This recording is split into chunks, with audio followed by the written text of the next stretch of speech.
IMF ने पाकिस्तान के साथ मुज़ाकरात का अलामिया जारी कर दिया है। अलामी के मुताबिक पाकिस्तान से 12 ta 15 नवंबर तक मिशन चीफ नितिन पोर्टर की सरबराही में मुज़ाकरात हुए। मुज़ाकरात में वफाकी हुकूमत के साथ साथ सूबाई हुकूमतों से भी बातचीत हुई। इस पर मज़ीद बात कर लेते हैं। मुदस्सिर अली राना इस्लामाबाद से ज्वाइन करेंगे। मुदस्सिर, अपडेट कीजिएगा।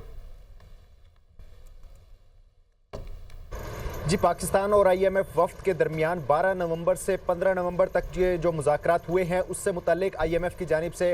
एलामिया जारी कर दिया गया है। जो एलामिया जारी किया गया है उसमें बताया गया है कि IMF वफ्द ने पाकिस्तानी हुकाम के साथ, ऑफिशियल्स के साथ और साथ साथ कॉरपोरेट सेक्टर के जो लोग हैं उनसे, निजी सेक्टर के जो लोग हैं उनसे मुलाकातें की हैं। IMF की जानिब से जो एलामिया जारी किया गया है उसमें बताया गया है कि पाकिस्तान को कर्ज हासिल करने के लिए, कर्ज प्रोग्राम मुकम्मल करने के लिए तमाम शराइत पर अमल दरामद नागुज़ीर है। इसके साथ साथ एलामिया में यह भी कहा गया है कि पाकिस्तान को नजकारी प्रोग्राम, FBR का रेवेन्यू हदफ और जो दीगर अहदाफ दिए गए हैं उस पर मुकम्मल तौर पर अमल दरामद को यकीनी बनाना होगा ताकि पाकिस्तान में बेहतर तर्ज ज़िंदगी बनाया जा सके। इसके साथ साथ ये भी बताया गया है एलामिया में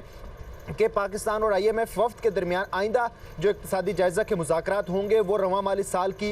जो तीसरी समाही होगी मार्च में होंगे और पाकिस्तान को 1.1 अरब डॉलर की दूसरी किस्त के लिए मुज़ाकरात होंगे। जो ये मुज़ाकरात हुए हैं इन मुज़ाकरात को आइंदा माली साल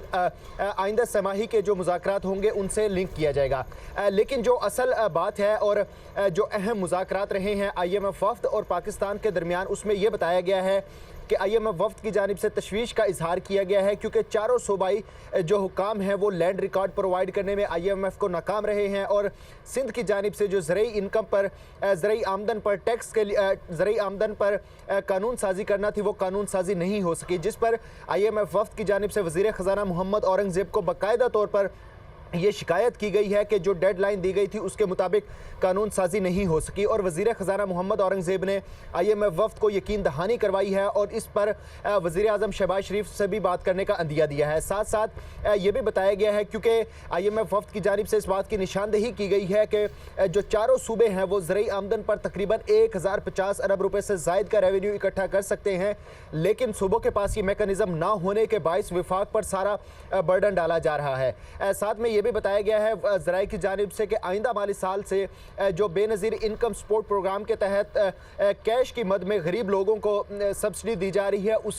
उसके लिए मेकनिज़म बनाने की हिदायत दी गई है और आइंदा माली साल से ये सूबों को शिफ्ट किए जाने की भी तजावीज़ IMF की जानिब से दी गई हैं। जो मुज़ाकरात में अहम बातें रही हैं उसमें SIFC हुकाम से भी IMF वफ्द की मुलाकात हुई है और SIFC हुकाम से मुलाकात के दौरान IMF वफ्द की जानिब से 3 रिपोर्ट तलब की गई हैं। पहली रिपोर्ट IMF की जानिब से ये कहा गया है कि जो बैरूनी सरमायाकार हैं उस पर जो टैक्स एग्जेम्पशंस दी जा रही हैं उससे मुतालिक रिपोर्ट फ्राहम की जाए और सबको प्रोफेशनली ट्रीट किया जाए। दूसरी कंडीशन IMF की जानिब से SIFC काम के साथ ये भी शेयर की गई है कि पाकिस्तान G2G की बजाय जितने भी ट्रांजैक्शन करे उसको मुसाबकती अमल के ज़रिए करे और साथ में IMF की जानिब से तीसरे और अहम पॉइंट पर जो SIFC काम के साथ बातचीत की गई है वो स्पेशल इकोनॉमिक जोन्स के हवाले से की गई है क्योंकि स्पेशल इकोनॉमिक जोन में इस वक्त जो सरमायाकारी आ रही है उनको टैक्स इंसेंटिव्स दिए जा रहे हैं, जिस पर IMF की जानिब से ये डिमांड की गई है कि जो SCG में टैक्स एग्जेम्पशंस दी जा रही हैं उससे पाकिस्तान को कितना फ़ायदा हुआ है। ज़राए की जानिब से ये भी बताया गया है कि जो 5 रोज़ अपडेट कर रहे थे, बहुत शुक्रिया।